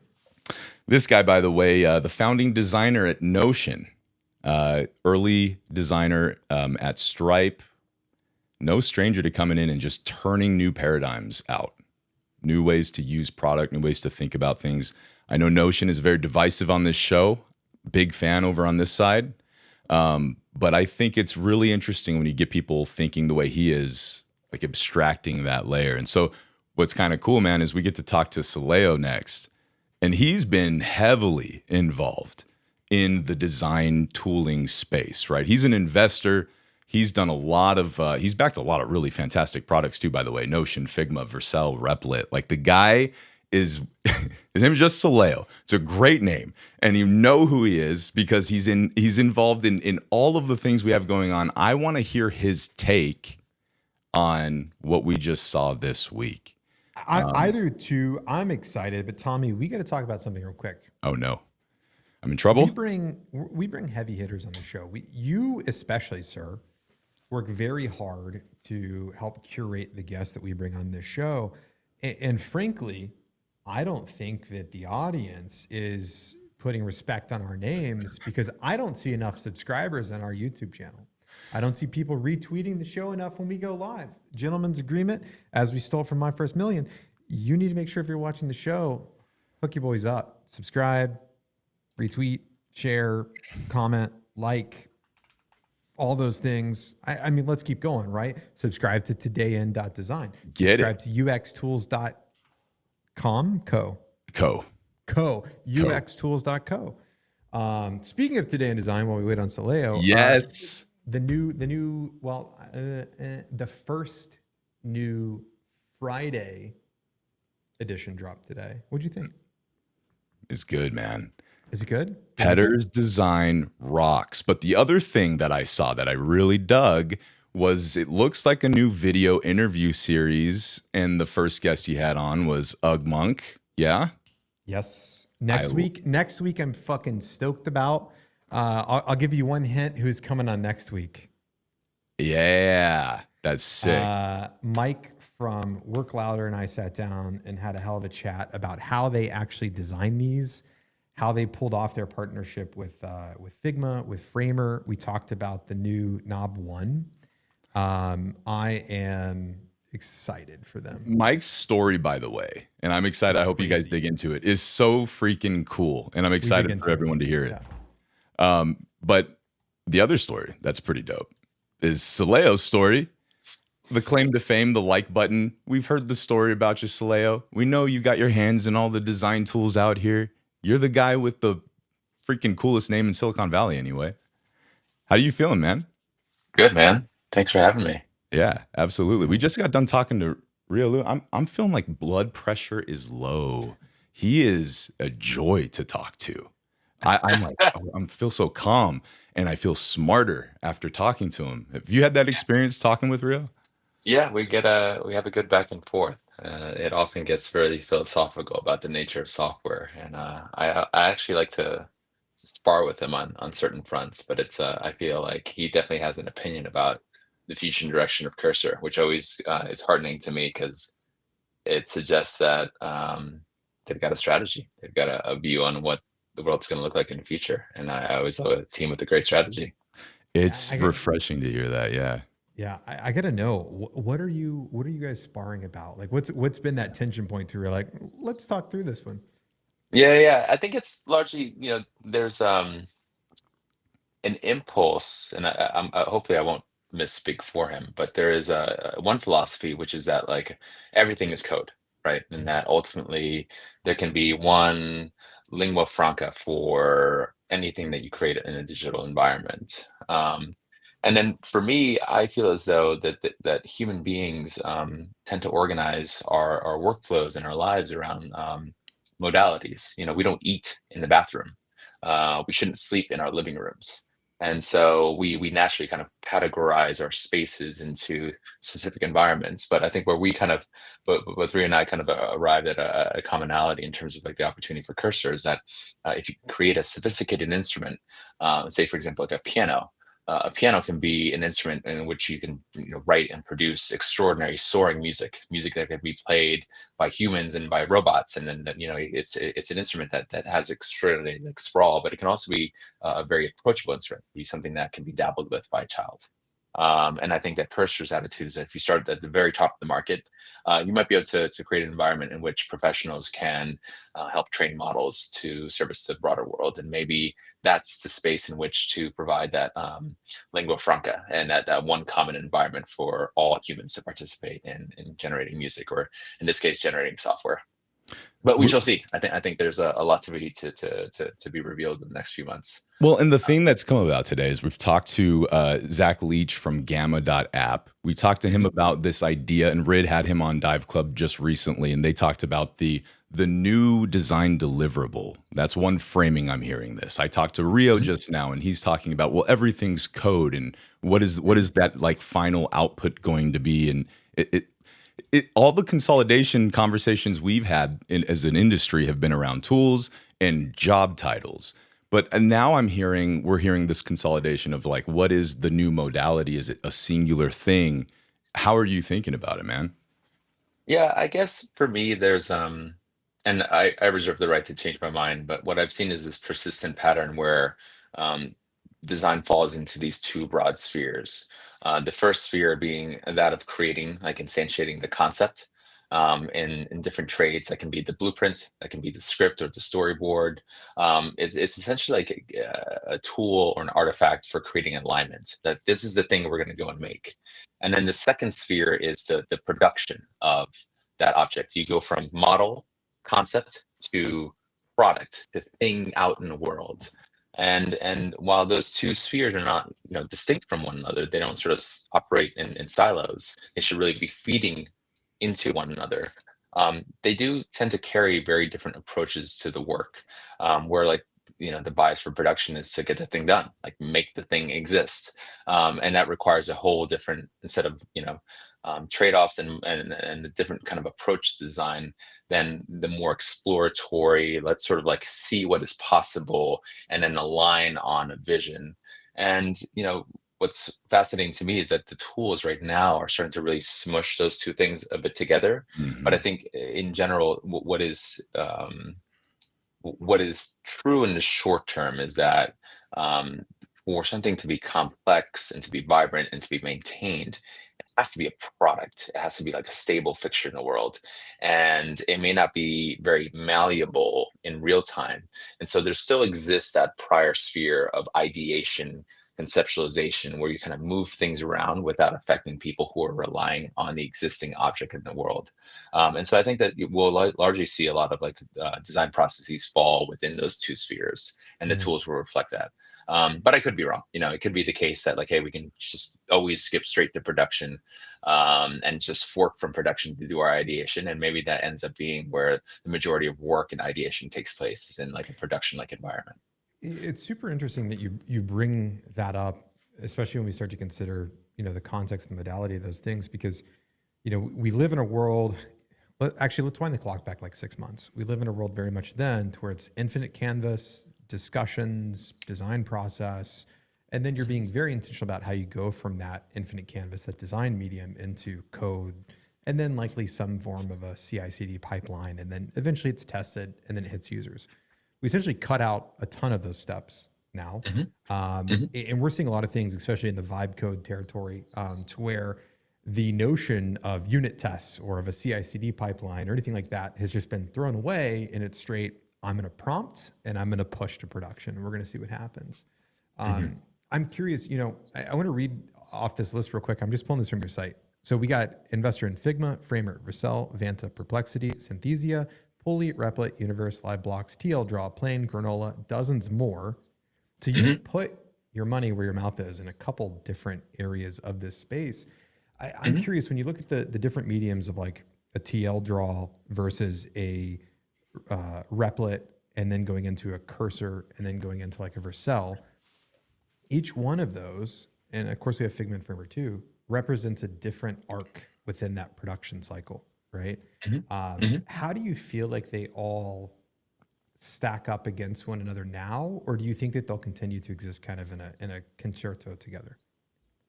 I think that there could be some consolidation along the way in terms of how these form factors kind of like coexist, within one product and perhaps under one company. I think the other part is that some of these have a lot of like cross-cutting use cases that are of interest to me. Like TL Draw is one example where they are even themselves experimenting with ways in which their base open source project can be extended into new and novel ways that maybe are commercializable or maybe not. Maybe it's just more of a proof of concept. But where they're signing on customers that have very vibrant and very specific internal tools needs that are invisible to the outside public, right? Like how people make and conduct, vast organizations is not always like self-evident to people who don't work at those companies. And I feel as though like that sometimes can be a hidden market of use cases that don't necessarily get as much coverage out in the wild, but can be very lucrative businesses. And so if you sort of assume that the manners in which we create software and create objects in the world increase in complexity, then like the varieties of like unicorn-sized businesses are manifold. They don't necessarily have to follow a singular track where you just dominate one business as a platform, but instead where there might be like these mega niches that emerge because there's just so many companies working in these like very unique and complex ways and creating these like complex tool chains. The question is whether or not down the road, if we reach an era of super intelligence, that something may arrive and just sort of wrap itself around all of these things and provide some new abstraction that renders all of it moot, at which point I might be pretty sad about every single company that you just listed. But I think that at the heart of the matter is that you still have to have some interface through which people can not only align themselves with machines and give instructions and direction, but also align themselves with other people and be able to like relate and work with other people. And I still think that space of possibility is quite vast. I don't think that human beings didn't like consolidate the number of instruments that we play music with. If anything, it just sort of keeps branching out. And some become much more popular than others. There's certainly like cultural reasons for it. There's like commercial reasons for it. But by and large, I have faith that we are just at the very tip of the iceberg of how people use software. And we take for granted, because of our proximity to software makers, that for every one technologist that we know today, there's 100 people that don't use technology in this fashion out there in the world. And so the future is in fact here. It's not widely distributed. It's such an interesting angle to look at it. The last part of what you said about how there's the majority of the population doesn't use software the way that we do. When we think about the things in our industry or the Silicon Valley right now, everything is driven by zeros and ones, right? It's either that we have the ability to use AI to write code, to edit code, or to design on a canvas and then generate code. But the majority of the world still revolves around PDFs and doc files and things of that nature. And we've barely even scratched the surface on how we're using these tools, essentially these interactive mediums that we're creating with the cursors, the windsurfs, the bolts, et cetera, how we're using those kind of mediums to apply to legacy business like let's say manufacturing, for example, or commercial real estate, where everything deals in vast quantities of PDFs and docs and ways that we extract and infer data and meaning from that. Are you seeing anything that excites you in that space today? That's an excellent question. I think, one of the things that's fascinating is that we are starting to remove the manual labor part of data entry. And Mm-hmm. so we are now able of creating ingestion regimes that kind of Yep. work quietly and are kind of migrating a lot of antiquated documents into these new environments in which it can then be remanipulated. And I think that, there's going to be a whole vintage, I think, of companies that, act as the infrastructure for that migration and Mhm. ensure backwards compatibility, but that over time, as the frontier models gain adoption, as like these new paradigms gain adoption where people are interfacing with software in an entirely new way, we'll be able to ensure that we're not leaving an old system behind and broken, but that there's some interoperability that exists between the two. The other thing that like I feel like is this like weird dark horse scenario that I still feel like our industry is underestimated, and maybe I'm just like way too deep in the Kool-Aid here, but if at some point we start to layer technology and software over our eyes on a regular basis, that is a like clearing of the desk. That is a cleaning of house in a way that's much more provocative than I think that people recognize. If I'm looking at a bill and I can just sort of look at it and pay it, that does away like a dozen or so startups that I can think of off the top of my head, and that feels to me much more normy than expecting people to be adopting those same 12 startups Mm-hmm. on their computer, in a factory out in the Midwest, right? And so it seems like the in much a way that mobile introduced a whole new class of knowledge work and sort of skipped over desktop software and all of its paradigms. I keep wondering if smart glasses will have a very similar effect, but will be that much more destructive because it gets to redefine the interaction patterns that we are just so accustomed to. It's like we've grown up and Mhm. spoken English for so long. It is really hard to think outside of English, Mm-hmm. unless you are like a fluent speaker in another language. And that to me is the one dark horse scenario that I'm keeping a very close eye on. So to that point, and it's interesting, I love that you are very open to entertaining these different, vastly different outcomes that can occur. You take on, let's say, invest into a new founder, new company who's maybe taking a very narrow approach. We're going to target this part of the land to grab and this part of our feature set, a data viz tool or TL draw, something like that.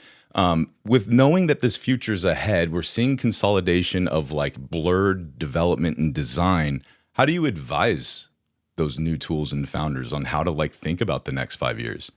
Yeah, I think part of it is again like stressing the idea that a company needs a competitive strategy in such a hyper competitive environment. You need a grand theory as to like why you will win, and you need to know what hill you're dying on.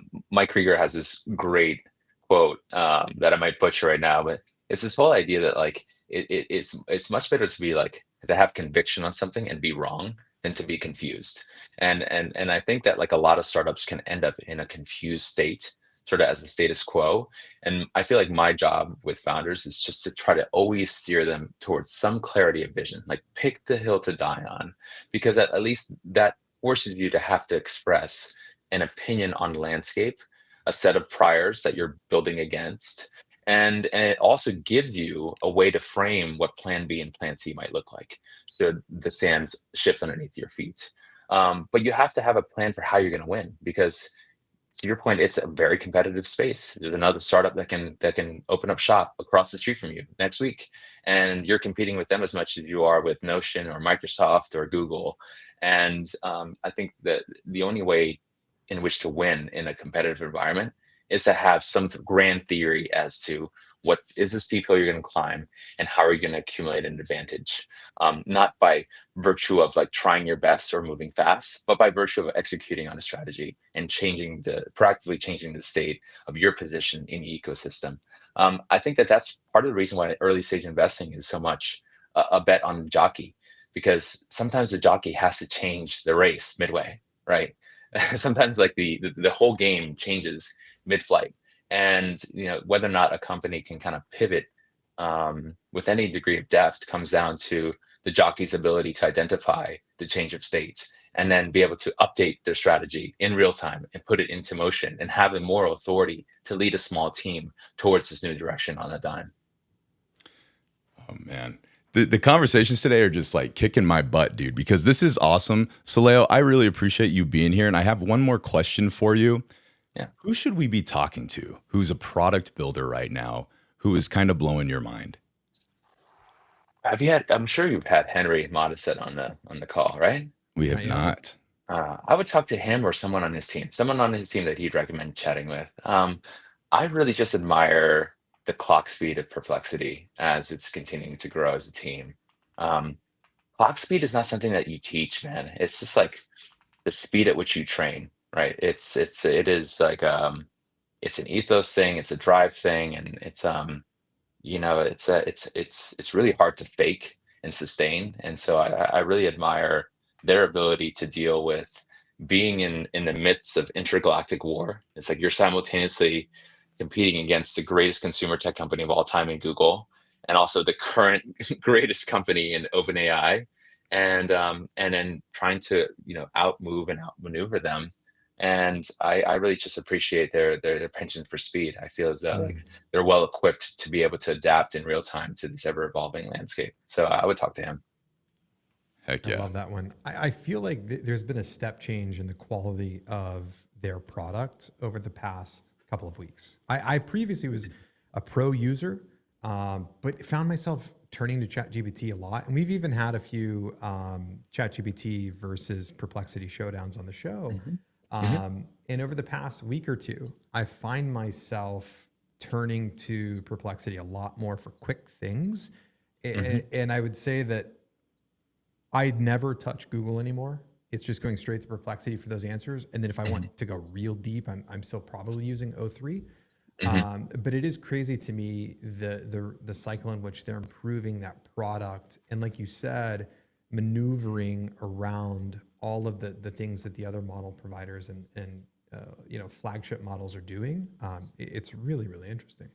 Yeah. And I think there's something to be said about the fact that we are all kind of building mental models around like which tool is best for this particular job. It's like when we walk into the kitchen, we don't get confused between whether I need a spoon or a fork, right? And you might argue, well, why aren't they the same thing? Well, anybody who's used a spork will recognize it's just bad at both jobs, right? And so I think it's okay for software products to be very adjacent, very similar, but to start to increasingly differentiate on the quality of their performance for the job to be done along these like really tight and almost like parallel vectors. And so I love that analogy because I want to push on that because I would say that a spoon and a fork are for two very, very different purposes, right? But what you're actually talking about is I'm opening up my knife drawer and it's a question of, do I need a chef's knife or a paring knife or a bread knife? They're all the same thing. They get me kind of to the same end result, but how easy it is for me to use one to get the job done is drastically different. And they're somewhat subjective. There's some people that like eat their salads with spoons. It's like barbaric, but like it's also like understandable depending on the kind of salad they're eating. And so I think that I think it's okay for there to be these like emerging boundaries that seem as though like, why isn't it just one thing? And perhaps maybe we'll move into a world where like there's increasing specialization across these products because we might underestimate the degree to which like we're okay with specialization in software. As long as the products do their job and do it exceptionally well. I think maybe it's a grand unbundling of functionality that we're only seeing the tip of the iceberg of. I think we are. Yeah, Soleio, got to have you on again, man. Really appreciate the time you took to talk with us. We will talk with you very soon. Thanks for the opportunity, guys. I'll see you. Thank you, Soleio. See you, man. Later. Dude, I need to step away. I feel so pumped, man. Like I am. This is. For those listening, I want to tell you just a very, very quick story. All right. That they said, like, who goes in there and gets confused about a fork or a spoon? I do. I'm an idiot. All right. I do. We've talked about this. I go to San Francisco, and when I moved out there years ago, the quality of conversations of the people building these products, is incredible, man. And it really excites me. It's hard to bet against. People are like, how can you be optimistic about all of this? And it's because there's such great thinking going into this stuff. So thoughtful. What do we got? Have you read this yet? Super I've not. Agency? I have not. Reid Hoffman, Greg Beto. Love Reid Hoffman's writing. Yeah. Don't love his social network, but I love his writing. I recommend, after today's conversation, I recommend everybody watching the show read this. I have no affiliation. I'm trying to sell it to you. Maybe we should create an Amazon affiliate link, but highly recommend people read that. Can I say something real quick before we head to wrap the show? Let's hear it. And FLB said, "What an episode, man." I agree. Other than our kinks with Restream earlier, Tommy and I have a lot of conversations behind the scenes where I'm pushing him, I would say, and saying, Tommy, I don't have interest in a design show. I don't give a shit about it. It's not what I want the show to be. But I do want to always explore the boundaries of where design and technology and AI and all these interesting things are coming together to create great businesses that have great experiences, right? And obviously you're a fool if you think that design isn't the cornerstone, of making those experiences. So that's how it ties in. Today's show, nothing against Zach, because Zach is great, Gamma's exciting, but holy shit, like Ryo and Soleio are great examples of the guests that we should have on the show, of the conversations that we should be having on the show. Last week, talking with Eric from Bolt as well. I really like where that's heading. I hope the audience enjoys it as well, because those are the conversations that make me leave the show just pumped, just excited, head full of ideas, ready to tackle the next thing. Yeah, and I came on here a little anxious because I was really looking forward to today's episode specifically. Hot off of config, the guests I was stoked about. Then I spill on this laptop, and the worst case scenario that I was afraid of happens, and I'm like, no. And I have to tell you, man, the thing that shows, like, putting all this media together, all of you need to remember that Hunter and I are just trying to build our own businesses. And this is one of those things that we're really passionate about, right? We're not sitting up here having these conversations, writing our newsletters, putting this stuff out there because we just want to do that. And, it's just part of the operation. For me, specifically, this is very therapeutic to be able to reflect in those newsletters on what I'm seeing in the industry, to be able to talk with people who are significantly more thoughtful about this problem space, and to kind of think about how that's going to influence my worldview. This stuff, I just love giving you guys a look into it, is stuff I would be doing on my own anyway. And having those conversations, that makes me want to go build something right now, man. I want to talk about that for 1 second, actually. Uh-oh. I got something. We got an announcement. I have a non-announcement. Okay, I want to call that out. But okay. I do want to say this.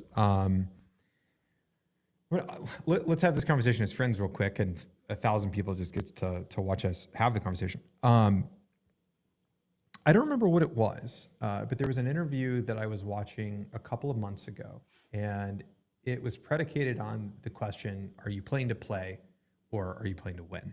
Mm-hmm. Right? And it's literally, it's been just indelible in my brain. Like I can't get rid of that thought. Am I playing to play or am I playing to win? And after a lot of reflection, I was like, you know what? I've said I'm playing to win many times, but the truth is I've always played to play, right? I'm 34, 35 next month. I've been very successful. I'm very happy with where I'm at in life. But I've been playing to play. Like I build businesses and then I get frustrated and I'm like, I'm not having enough fun, right? And then I slow down that sense of intensity, or I'll look at something and I'll say, yeah, they built their business really quickly, but man, that seems so boring, right? And then a year later, a guy that I was having lunch with and I dismiss as being boring, he's got $100 million and I don't, right? And I think the fascinating thing is where we're at right now, yeah, we've got the bolts and the cursors and all these things. We have all these AI tools popping up, and everybody's vibe coding the next app and talking about the next $10,000 MRR thing. And that's great. I don't want to dismiss that. But what excites me is that we're at a point with technology where our access to the technology, we can now do things that are really boring, right? And we can do them really well. We can bring almost a consumer level of product to spaces that historically have been dominated by like SAP, for example. We can start to unbundle industries and tech suites, and the opportunities are endless, man. And so one of the big things I've been thinking about is how do I play to win? Like, what's the next thing I'm doing, or how am I transitioning my businesses to play to win, right? Because the actual art of building the businesses right now is just so damn fun that I don't really care what I'm building, because the toolkit that I get to use to do it, it's getting better every day. It's getting more exciting every day. Dude, I'm fired up. I've never been more fired up about the potential to do boring things. You feel me? The barrier to entry to taking big swings has never been lower. And pair that with this other kind of culture thriving around soul and taste and making something heavy. Man, I feel like I'm ready for this next chapter. It's a good time. Really appreciate. Go ahead. I'm gonna go figure out how to. I don't know, man. I'm gonna go figure something. I'm gonna figure out the most boring thing in the world, and I'm gonna go make $10 million in the next 6 months. I'm calling my shot right now. I'm fired up to go. I don't work with law firms. I don't know. I'm gonna do something crazy. Guys, thank you so much for bearing with us through the technical issues. I can't promise they'll never happen again. Actually, I can promise they'll most certainly happen again one day. But listen, you guys are the OGs here with us. We really appreciate you. Next week, first issue of the Release Notes newsletter goes live. Tuesday. Goes live Tuesday. Let's actually talk about that real quick. We're going to go over, just talk about the Release Notes newsletter. Everybody, there is no Release Notes site, I don't think, for the newsletter yet. That's something we're going to be shipping pretty soon. We're also going to have a new Release Notes website where you can watch the show live. It'll be embedded stream. It'll be the direct embedded stream from YouTube. So we will probably ask and start consolidating those things over there, because we're going to do some really cool stuff. I don't think we have chat on that though, do we? Well, because it's the YouTube live stream. People can still chat. Okay. But the Release Notes newsletter, you and I are launching it Tuesday. It's going to be twice weekly. It's probably going to follow a very similar format to what we've done this week with the new Today in Design, with a lot of that UX tools magic sprinkled in. So correct me if I'm wrong, Tommy, but I believe that what we're going to do Tuesday is going to be all the things we're excited about.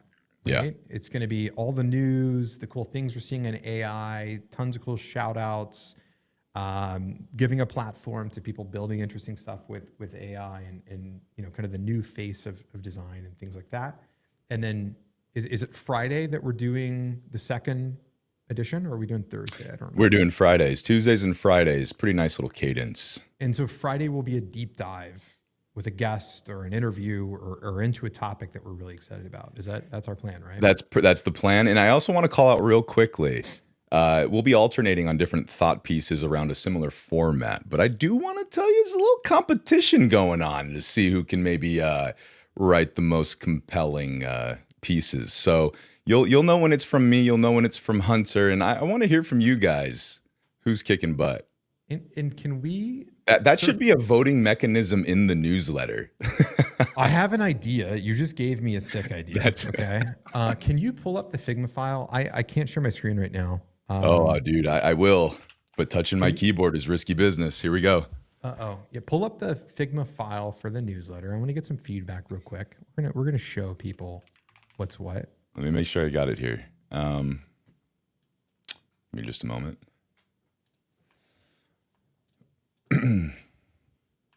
Okay. Yep, I got it. Here we go.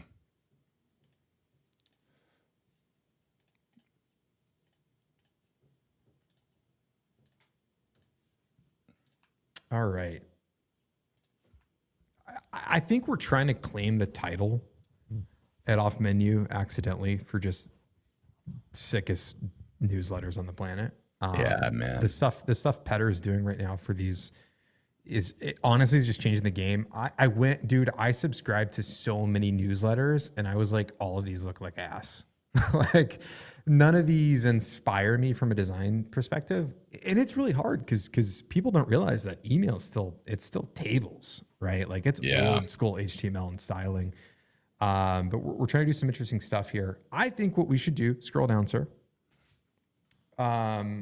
We have this host section down here. Yeah. We should turn this into a voting mechanism. Go down more. Go down more. Go down more. Right there. Okay. So here's what we should do. We should turn this into a voting block somehow, to where, depending on who the author was, or even if we co-author parts of the email, if we wanted to get competitive just for shits and giggles, you could click one of us, and that's your vote for that. That's a good idea. You like that idea? I like that. What are they voting on? Just what are they voting on for the email though? If they're I don't even know, man. I don't know, and I don't care because you know, just to got more clicks today. Yeah, just to see. Wow says, dude, how is Petter doing 5 rebrands all fire in just a month? I'm gonna tell you why. Because he's a monster. Petter's the best. It's just I don't care who you name. I don't give a shit who you name. Petter's the best. I will. And listen, I just want to second that real quick before we end the show. Hunter told me when I first met Hunter, he's like, no, he's like, this designer, he's my friend. I work with him. He's awesome. I'm like, okay, that sounds cute. Like I've seen some off menu. I'm like, looks good, dude. Everything I've seen Petter do, and at the clip he does it at, I'm like, oh, wait a second. Like Petter's one of those guys who's not on social, and he is just like everything he's touching is an absolute banger. You know, if Patrick Gonzalez is still watching this, he can attest because he worked closely with Petter for a long time. I mean, all the people that come through Off Menu do. Petter's not just Petter's my best friend. Okay, all right. Love that guy to death. All right. I pay Petter with lots of money. He's a partner in Off Menu. He's a partner in everything we do. So he's one of my co-founders. Values design, you say? Petter's rich. But yeah, man, I think that we should all aim to play long-term games with long-term people, right? We should find those people that we want to work with. We build a great relationship and we work with them for a long time. Petter and I have been working together for close to a decade now. Right? Wow. Yeah. Just absolute sicko. We should have him on one day for a Tuesday build sesh. So I told him to do that. He's going to come do that. Yeah. He's going to show us. That is awesome. Stuff. Heck yeah. Yeah. He's going to come and show us some sick stuff. So we're going to do that. We're gonna do some co-working live streams on some sick stuff that we're doing right now. It's gonna be really good. I'm excited. Heck yeah. Well, everyone, thanks for joining us. We appreciate you as always. We will see you on Tuesday to do something. I don't know what we're doing, but we'll see you here and we'll do it together. Oh, I know what we're doing Tuesday. Hunter knows what we're doing. I don't want to hear it. So we'll see you so we can do that on Tuesday. And until then, you guys have a good weekend. See you, everybody.